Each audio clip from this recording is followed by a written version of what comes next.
Brought to you by NBC bearing, भारताची पहिली bearing उत्पादक। शिवसेनेचे कॅबिनेट मंत्री भरत शेठ गोगावले आपल्या सोबत आहे, आपण त्यांची थेट बातचीत करणार आहोत। भरत शेठ, बरीचशी चर्चा आहे तुमच्या पालकमंत्री पदाला घेऊन, आणि नेमकं कधीपर्यंत हे पालकमंत्रीपद दिलं जाईल? कारण आता 15 ऑगस्ट आहे, झेंडावंदन नेमकं कोण करणार हा सगळ्यात मोठा प्रश्न आहे रायगडमध्ये। आता आपल्याला कल्पना आहे की मी मगाशी आपल्या चॅनलवाल्यांना कल्पना दिलेली आहे की मुख्यमंत्री देवेंद्र फडणवीस साहेब, उपमुख्यमंत्री एकनाथ शिंदे साहेब आणि उपमुख्यमंत्री अजितदादा हे तिघांवरती सोपवलेलं, आणि तिघंजणं जो काही निर्णय करतील तो आम्हाला सगळ्यांना मान्य राहील असं आम्ही सांगितलेलं आहे। आणि कदाचित 15 ऑगस्टच्या अगोदर हा निर्णय होणं अपेक्षित आहे, त्यावरती ते चर्चा करून आम्हाला कळवते। मंत्री आहेत सगळे, ते म्हणत आहेत की भरत शेठच व्हायला पाहिजे, कारण रायगडमध्ये आमचे शिवसेनेचे 3 आमदारसुद्धा आहेत। मग उदय सामंत यांनी देखील तेच वक्तव्य केलेलं आहे, प्रताप सरनाईकही म्हणत आहेत। मग घोडं नेमकं अडतंय कुठे आहे? आता महायुतीची सत्ता आहे आणि महायुतीची सत्ता 5 वर्ष हे अशीच पुढे चालणं गरजेचं आहे। ह्या सगळ्या गोष्टीचा विचार करून जो काही निर्णय हे तिघंजणं घेतील आणि आमचे काही सहकारी, तो आम्हाला शिरसावत असेल। आणि प्रत्येक मित्राला, आपल्या कार्यकर्त्यांना, पदाधिकाऱ्यांना असं वाटतं आपला माणूस व्हावा, त्यांना वाटतं की त्यांचा व्हावा, परंतु जे काही उदय सामंत आणि प्रताप सरनाईक बोललेत ते वरती पण ते सांगतील, मुख्यमंत्री दोन्ही उपमुख्यमंत्री। मागच्या वेळी पण तुमच्या पालकमंत्री पदाबाबत जेव्हा चर्चा झाली, तुमचे काही व्हिडिओज समोर आणले गेले आणि यानंतर मग तुम्हाला त्यावरही स्पष्टीकरण द्यावं लागलं। तुम्हाला असं वाटतंय की सरकार खरंच तुम्हाला पालकमंत्रीपद देण्यासाठी इच्छुक आहे, की यासाठी काही वेगळा विचार तुमच्या मनामध्ये आहे? कशा पद्धतीनं हे मिळेल यासाठी तुम्ही प्रयत्न करत आहात, किंवा तुमची नेमकी भूमिका काय वाटतं तुम्हाला?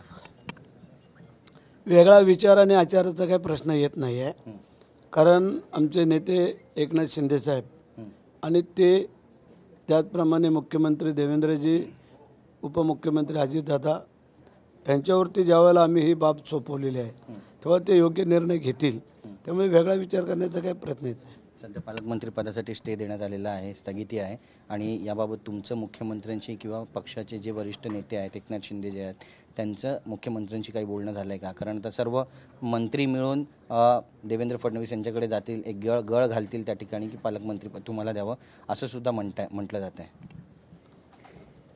आता जो स्टे दिलेला आहे तो कोणासाठी स्टे दिलेला आपल्याला माहिती आहे, त्याच्यामुळे तो प्रयत्न त्यांचा चालू राहील।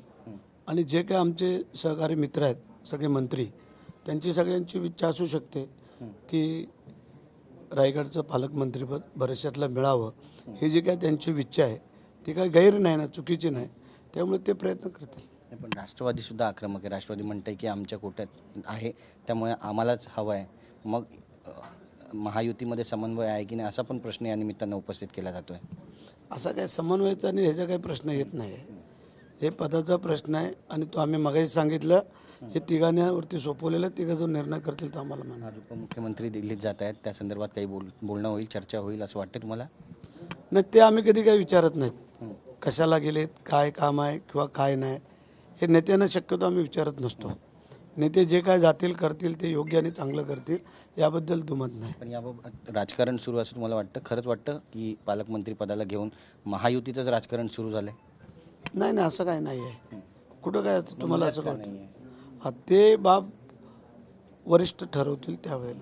तुम्ही काल बार संदर्भातलं जे वक्तव्य केलं की बार तर सगळीकडे सुरू असतात, पण कुठे सुरू असतात ते पाहणं महत्त्वाचं आहे। याला धरूनच आता बरेचसे विरोधक आहेत जे टीकाटिप्पणी करू लागलेले आहेत। भरत शेठ यांचं जे विधान आहे ते चुकीचं आहे अशा पद्धतीचं सुद्धा वक्तव्य करत आहेत। हां, काय चुकीचं काय नेमकं आहे की जे काही त्यांनी खळखट्याक केलं, त्याने आम्हाला रायगडचं विचारलं की रायगडचे मध्ये बार सुरू आहेत, ते बोले आम्हाला पाहावे लागतील। आता आम्ही काही कधी बारमध्ये जात नाही किंवा कधी गेलेलो नाही, तर आम्हाला काय माहिती कुठं कुठं चालू आहेत, काय आहेत ते। तेव्हा आम्ही त्यांना सांगितलं कुठं आहेत, काय आहेत ते पाहावं लागेल, आणि ठीक आहे, शासनाने जे काय परवानगी दिलेली आहे ती नेमकी कुठल्या कारणासाठी दिलेलं, काय दिलेलं आहे, हे काय आम्ही कधी काही विचारलेलं नाही, आणि त्यामुळे आम्ही आत्तापर्यंत कधी बारमध्ये किंवा कधी याच्यामध्ये पबमध्ये गेलेलो नाही, त्यामुळे आम्हाला ते काय माहिती नाही। काल राज ठाकरेंची बैठक झाली, पदाधिकाऱ्यांचा मेळावा होता, आणि यामध्ये त्यांनी सांगितलं की ठाकरेंसोबत म्हणजे उद्धव ठाकरेंसोबत जी युती आहे ती तुम्ही माझ्यावर सोडा, योग्य वेळी योग्य तो निर्णय कळवला जाईल, महानगरपालिकेच्या निवडणुकीला लागा, तयारीला लागा, आणि मनपामध्ये आपली सत्ता असेल असं सुद्धा राज ठाकरे म्हणतात। आपल्यावर काही त्याचा परिणाम होईल असं वाटतंय? आम्हाला असं वाटत नाही, कारण आपण जर पाहिलं तर आत्तापर्यंत जे काय माजी सदस्य किंवा काय जे काय घेतले नगरसेवक हे आपण पाहिले जास्तीत जास्त हे आपल्याकडे इथं आलेले आहेत. त्यामुळे वेगळं कोणी काय बोलणं किंवा काय तो त्यांचा भाग आहे. ते त्यांच्या परीने कार्यकर्त्यांना रुजवण्यासाठी बोलत असतील, पण तसं काय होणार नाही. कारण आमची जी काय युती आहे, युतीच्या माध्यमातूनच मुंबई महानगरपालिकेवर झेंडा. एक शेवटचा प्रश्न आहे. 15 तारखेच्या पूर्वी भरतशेठ गोगावले यांना पालकमंत्रीपद मिळेल रायगडचा, असा आत्मविश्वास आहे तुम्हाला?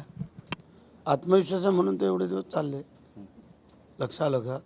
आणि ह्याच्यावरती ह्या तिघांवरती जे काही सोपवलेलं आहे तो आम्हाला असं वाटतंय की योग्य निर्णय घेतील. धन्यवाद तुमच्याशी बातचीत केल्याबद्दल. कॅमेरा पर्सन गणेश राटेसह Girish Gaikwad, TV9 Marathi, Mumbai. Brought to you by NBC bearing, भारताची पहिली बेअरिंग उत्पादक.